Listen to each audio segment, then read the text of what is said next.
안녕하세요. 남편은 항상 아이들이 하고 싶은 거 하게 해주기 위해서 우리가 열심히 일해야 한다고 말하곤 했죠. 그런 마음을 아이들도 알았는지 저희가 일을 마치고 집으로 들어가면 저희의 어깨와 다리를 주물러주면서 나중에 커서 돈 많이 벌어서 꼭 효도하겠다고 했었습니다. 그게 저희 부부의 행복이었고 피로회복제였는데 어쩌다가 이 지경이 되었는지 모르겠네요. 제 기구한 사연 좀 들어주세요. 저에게는 아들 하나와 딸 둘이 있었습니다. 남편과 저는 시골에서 농사를 지으면서 자식 셋을 키웠어요. 비록 하고 싶은 거 다 하게 해줄 만큼 넉넉하지는 않았지만 부족함 없이 키우려고 정말 노력을 많이 했어요. 남편은 좀 가부장적이고 엄한 스타일이었어요. 칭찬 대신 잘못한 것을 바로 잡아주려고 했었죠. 저는 그런 남편을 조용히 따랐고 아이들에게는 따뜻한 엄마가 되려고 했습니다. 고맙게도 자식들은 잘 커주었습니다. 자식 3명 모두 서울의 좋은 대학을 졸업했고 번듯한 직장을 다니면서 좋은 배필을 만나서 잘 살고 있었습니다.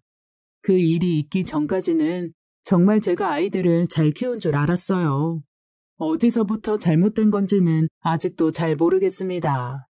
큰아들은 현재 대기업 임원을 하고 아내와 행복하게 잘 살고 있습니다.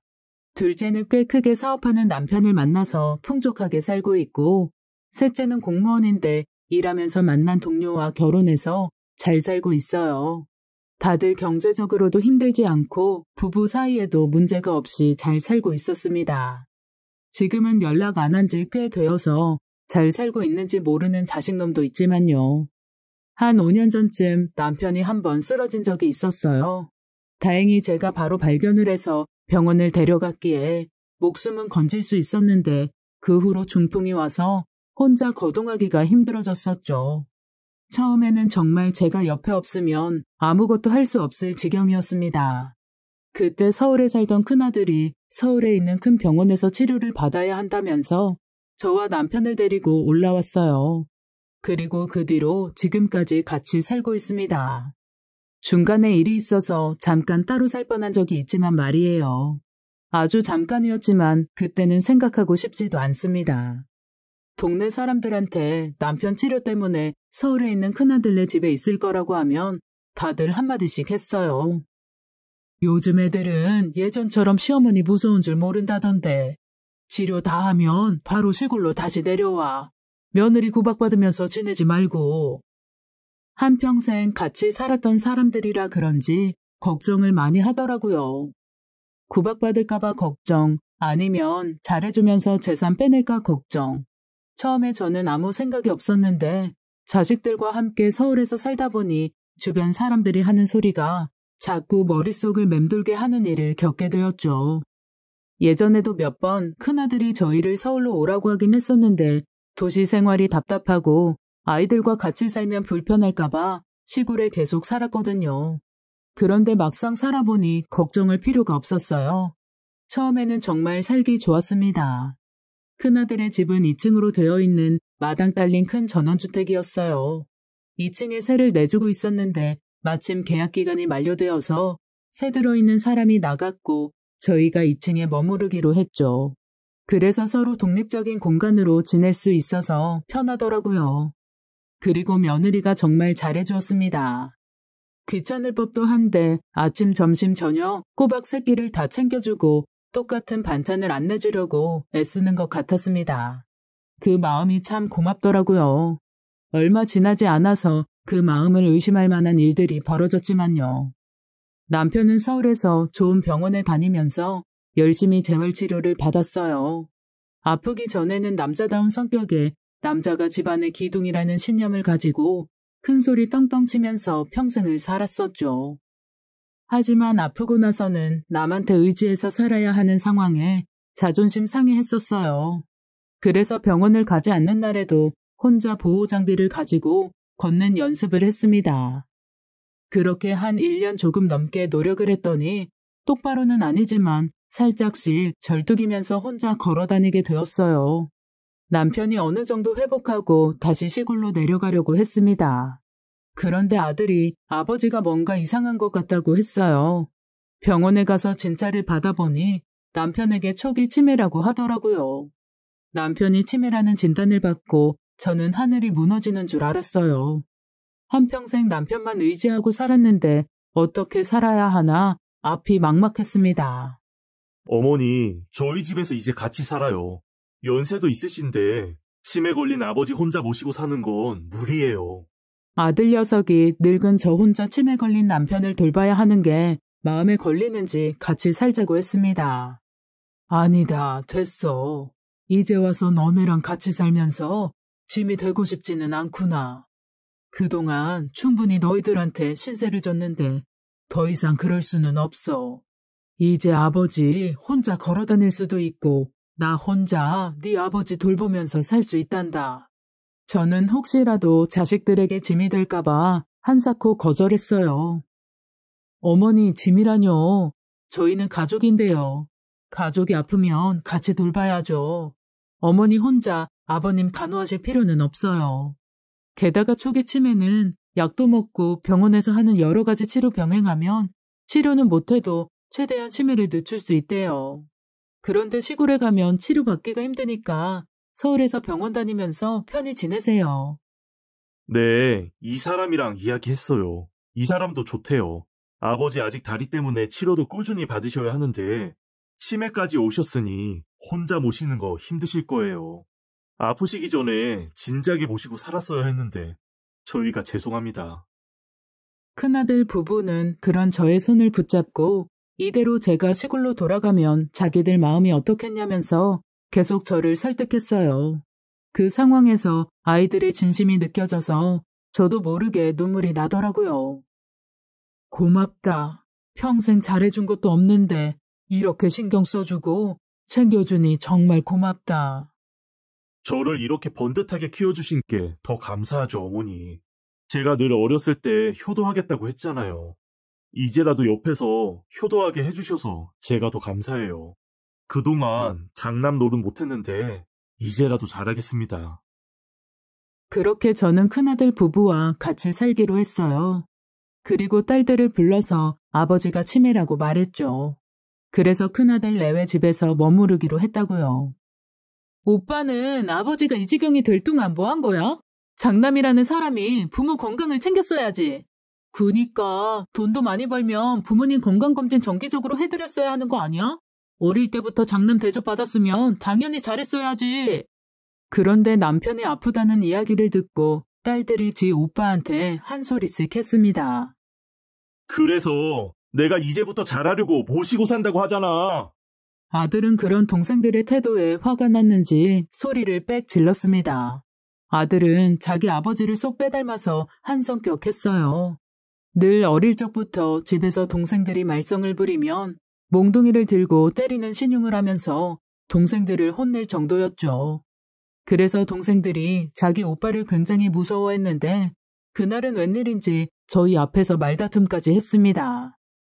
분명히 저희는 아들, 딸 차별하지 않고 키웠다고 생각했는데 싸우면서 하는 이야기를 들어보니 아이들이 느끼기에는 달랐던 모양이더라고요. 그날은 남편과 잠자리에 들기 전에 우리가 은연중에 장남이라고 차별 대우를 했었나 보다 하고 이야기를 나눌 정도로 저희 부부는 많이 놀랐습니다. 요즘 거기 개발된다고 막 이야기 나오고 있던데 그거 알고 부모님 모시고 산다고 한 건 아니지? 모시고 살면서 유산 더 받아먹으려고 말이야. 그리고 남편은 아무 말 안 했지만 막내딸이 흘러가는 소리로 했던 이 말이 계속해서 생각이 났습니다. 아들이 그럴 아이가 아니라는 것을 믿고는 있었지만 은근히 신경 쓰였어요.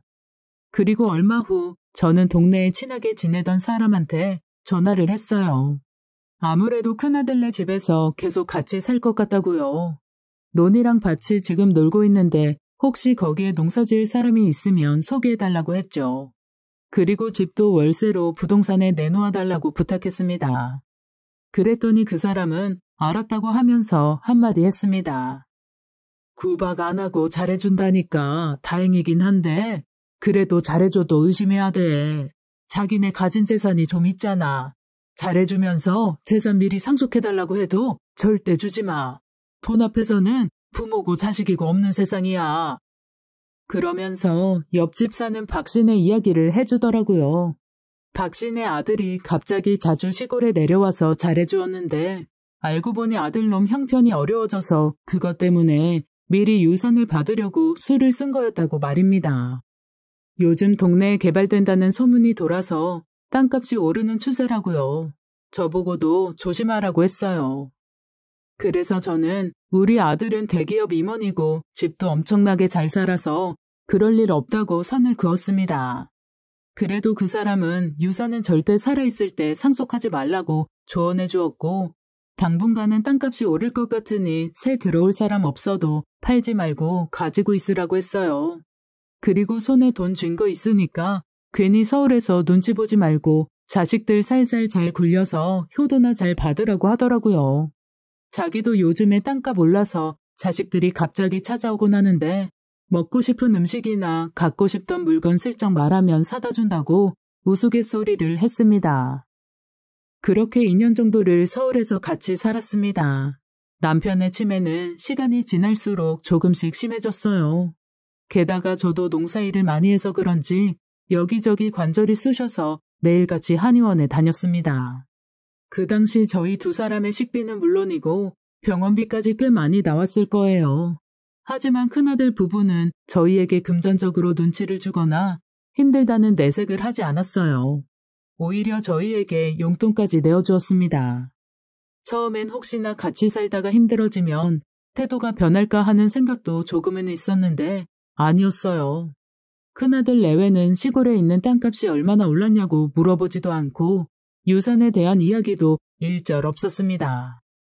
2년이라는 시간 동안 변함없이 저희에게 잘하는 모습을 보고 남편과 유산 상속에 대해서 이야기를 나누게 되었어요. 아무래도 남편이 더 치매가 악화하여서 인지 능력이 떨어지기 전에 같이 상의를 해야 할 것 같았거든요. 긴 상의 끝에 하루 날을 잡고 자식들을 다 불러놓고 저희가 내린 결정에 대해서 말했습니다. 아무래도 큰아들이 우리와 같이 살면서 고생을 많이 하기 때문에 지금 가진 재산의 절반은 큰아들에게 주겠다고요.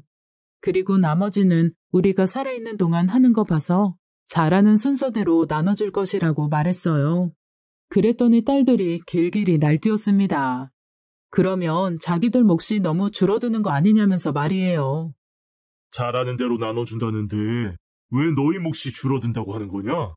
이미 절반은 오빠한테 준다고 말씀하셨잖아요. 저희는 그 나머지에서 서로 경쟁해야 하는 거고요. 부모한테 잘하면 되는 건데 그걸 경쟁이라고 생각하는 거냐?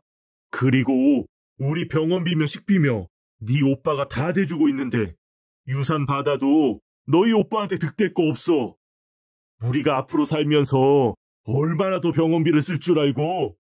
남편은 딸들의 반응을 보고 언성을 높여서 말했습니다. 그 이야기를 듣고 딸들이 말이 없자 한마디를 더 했어요. 이렇게 말했는데도 불만이면 너희가 우리 데리고 살아라.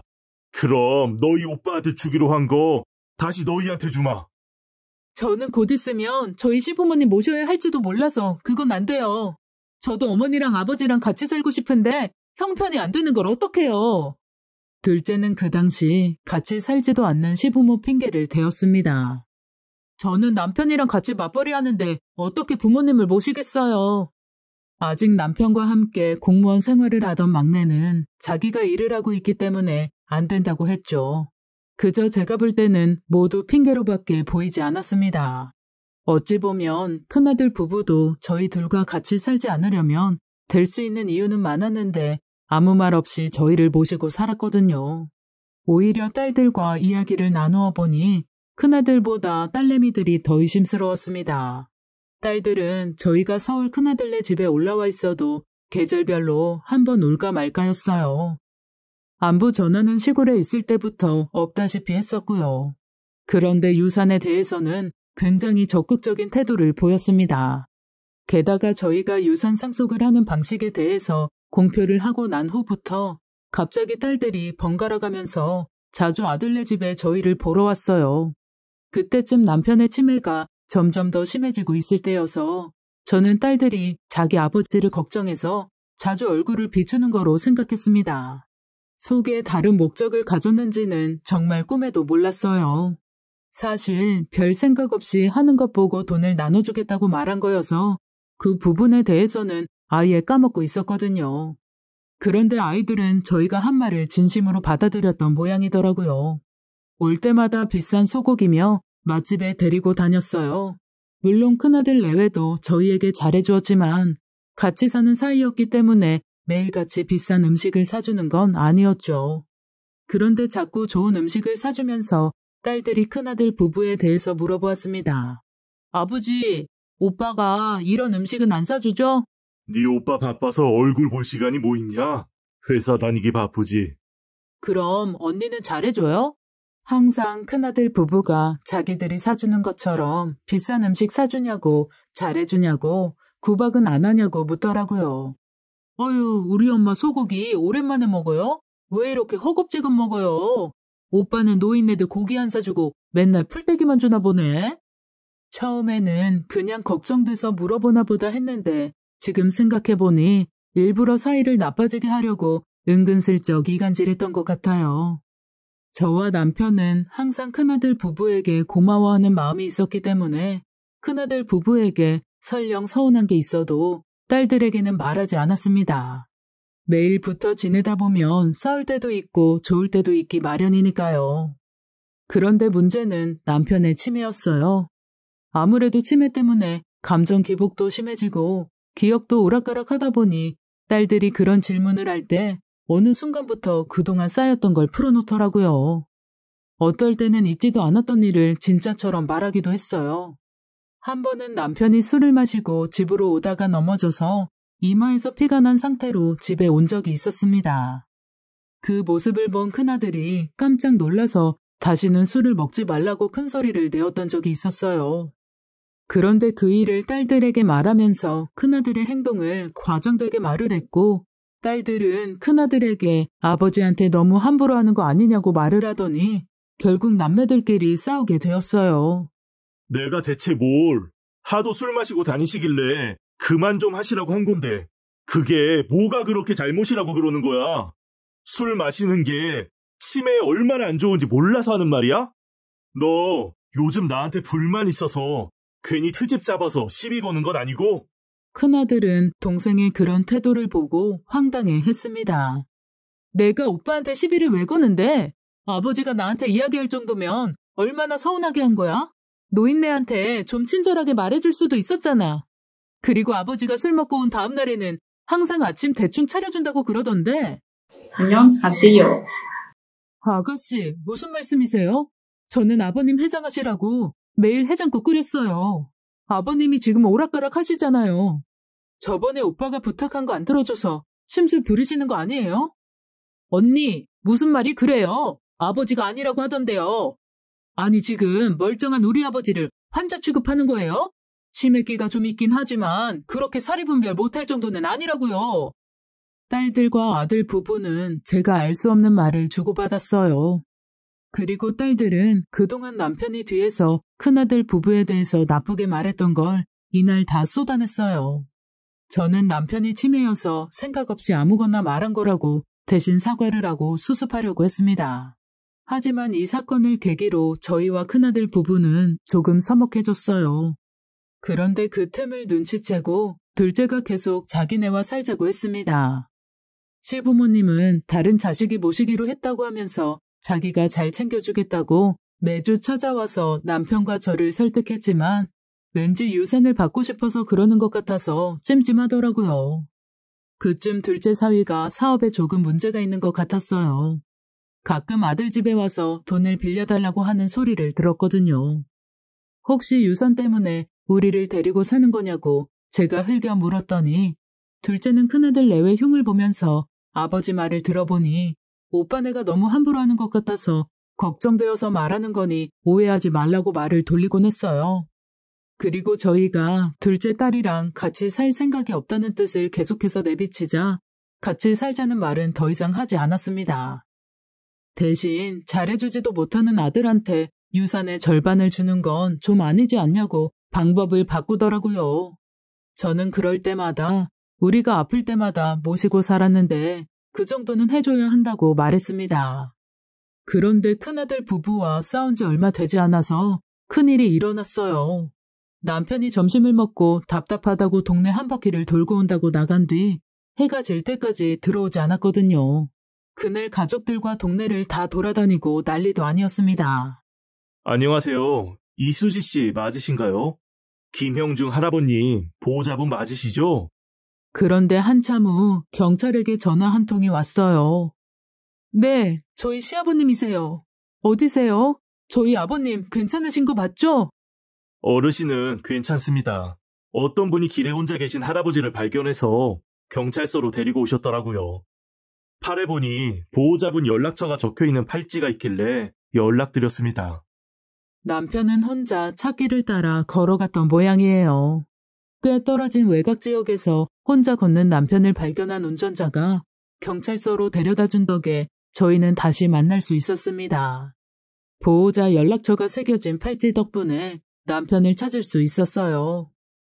저는 그날 이후 남편이 또 혼자 길을 잃을까봐 어디를 갈 때마다 꼭 붙어 다녔습니다. 하지만 시간이 지날수록 남편이 점점 치매기가 심해지는 걸 느끼게 되었죠. 엄마, 아무래도 아버지 병원에 가셔야 할 것 같아요. 병원? 오늘 치매 치료받으러 병원 가는 날 아니잖아. 아니요, 그 병원 말고요. 다른 병원이요.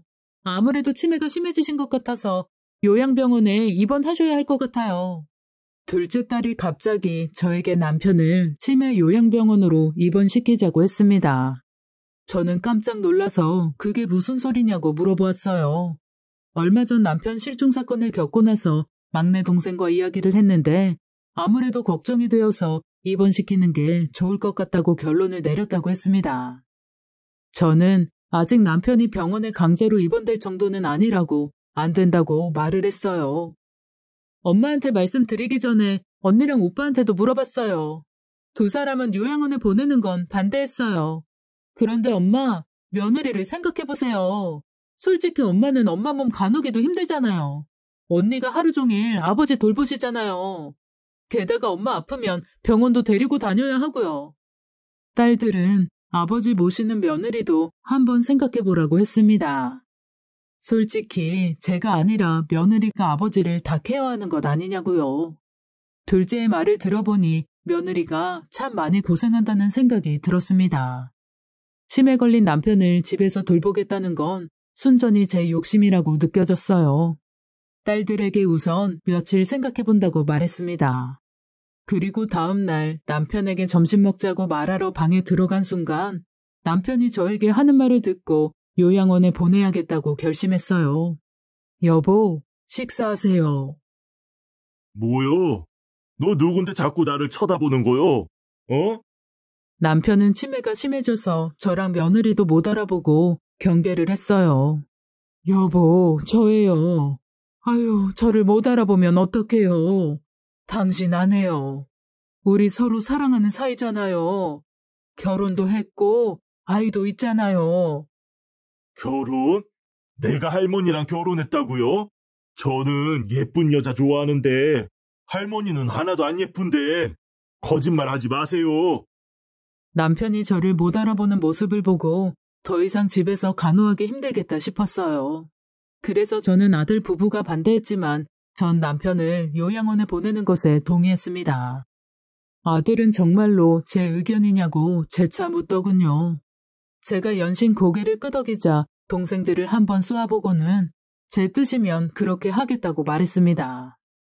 그 이야기를 듣고 공무원을 하던 막내딸은 자기가 나라에서 인증해주는 믿을 만한 요양원으로 알아보겠다고 했습니다. 막내딸이 가져온 요양원 리스트를 보고 가족들은 같이 요양원에 방문해서 시설 탐방도 했어요.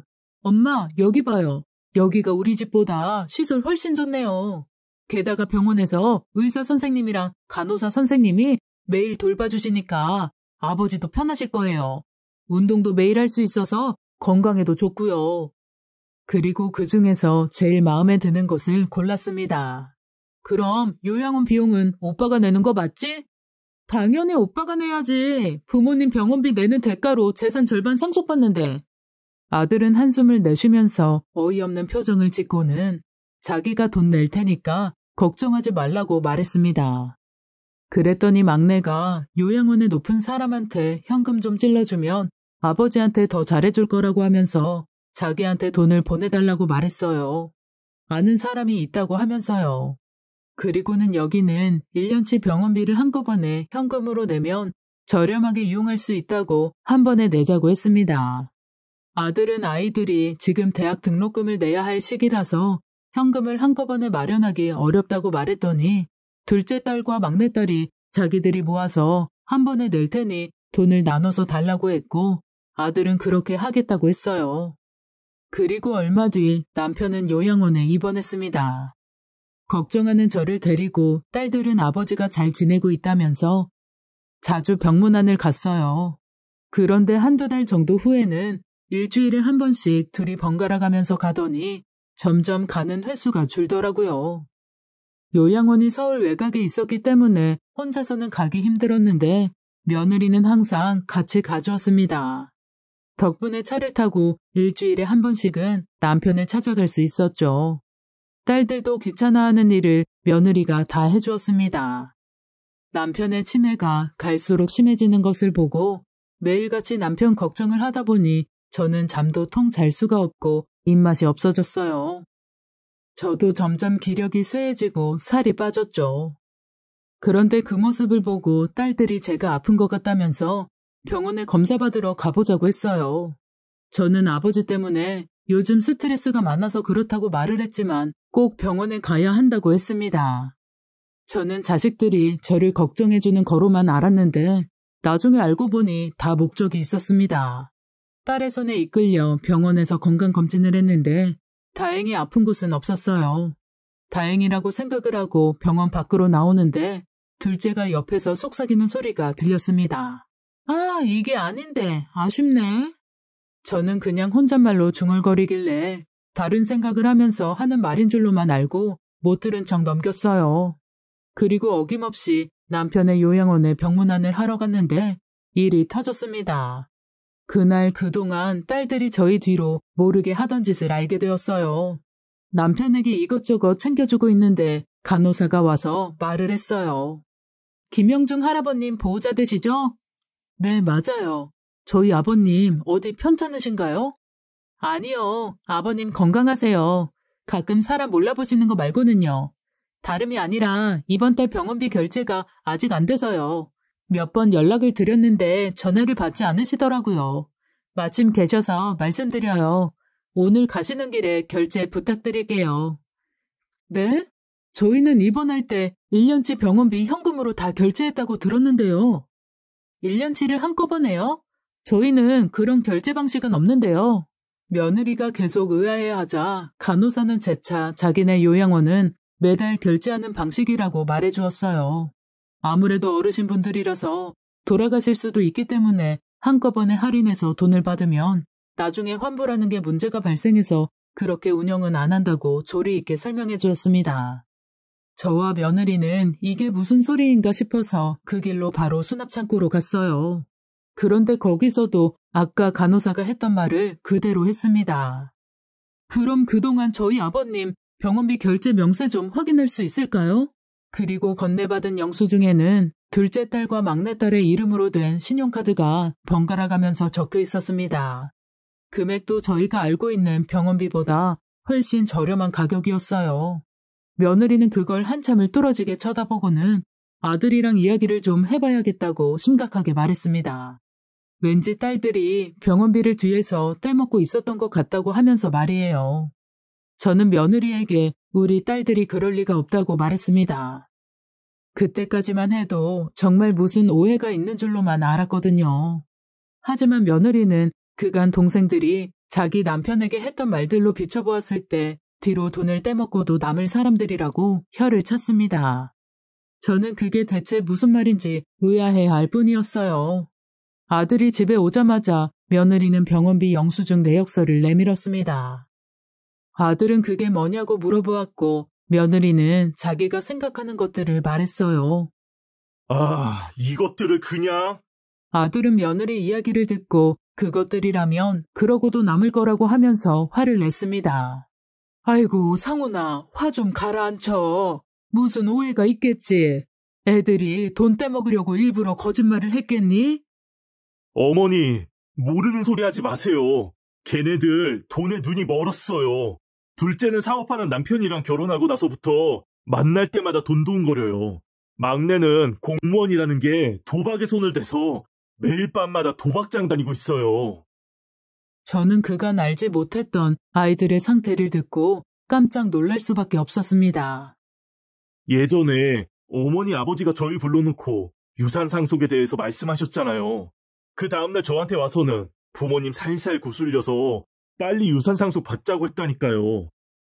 죽은 뒤에 상속 받으면 세금이 엄청 붙어서 살아있을 때 증여받아야 이익이라나 뭐라나 나 참.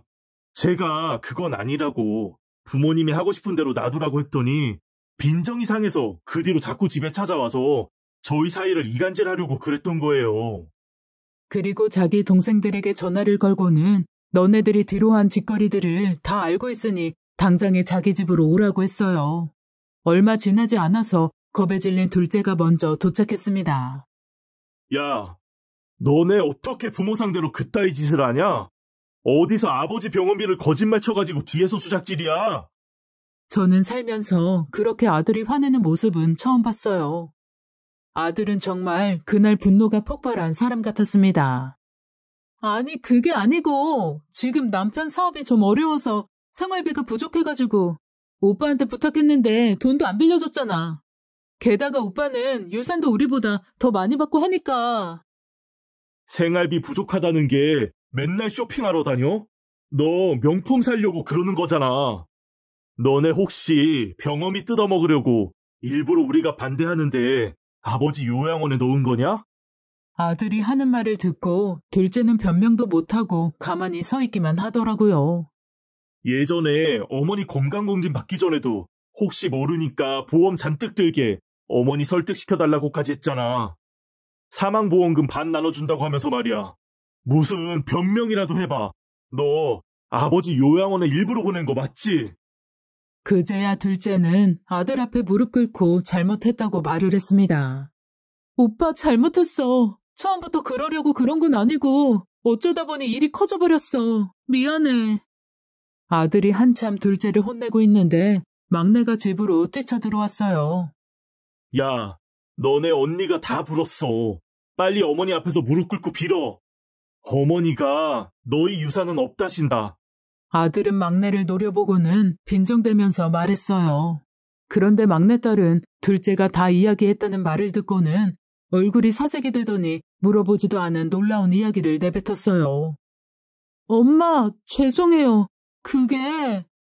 알고 보니 두 딸녀는 남편 병원비 말고도 뒤로 꾸민 짓이 여러 개가 있었습니다. 저를 병원에 데려갔던 이유가 혹시 어디 아프면 보험금을 타려고 했던 거더라고요. 이미 저 몰래 보험도 들어놨다고 했습니다. 그리고 병이 있으면 남편처럼 요양원에 넣으려고 했다고 말했어요. 지 오빠한테 병원비를 뜯어내려고 말입니다. 참 그 이야기를 듣는데 어이가 없었어요. 그때 둘째가 병원 문을 나오면서 혼자 했던 말이 아쉬워하는 소리였더라고요. 야, 내가 그 얘기는 안 했는데 왜 그 이야기까지 하는 거야, 이 멍청아!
둘째는 막내딸이 하는 소리를 듣고 그만 입 다물라고 소리를 질러댔고 그제야 막내는 자기가 실수한 걸 깨달았습니다.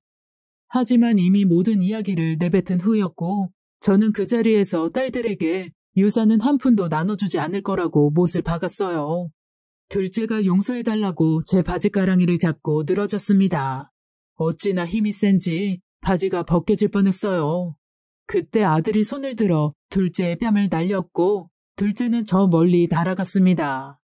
오빠! 아무리 그래도 우리 다 어른이고 성인인데 어릴 때 했던 것처럼 우리한테 손찌검을 하면 어떡해?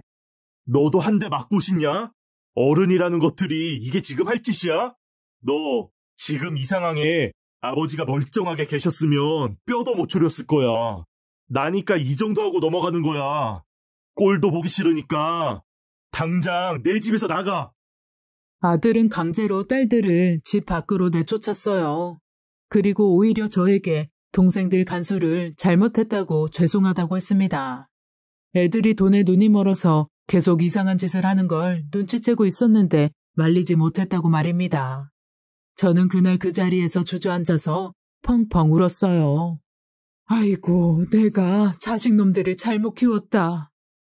돈이 뭐가 그렇게 좋다고 자기 부모를 요양원에 쳐넣으려고 하는지, 어떻게 제 어미가 병 없이 건강하다는데 아쉬워할 수가 있는지.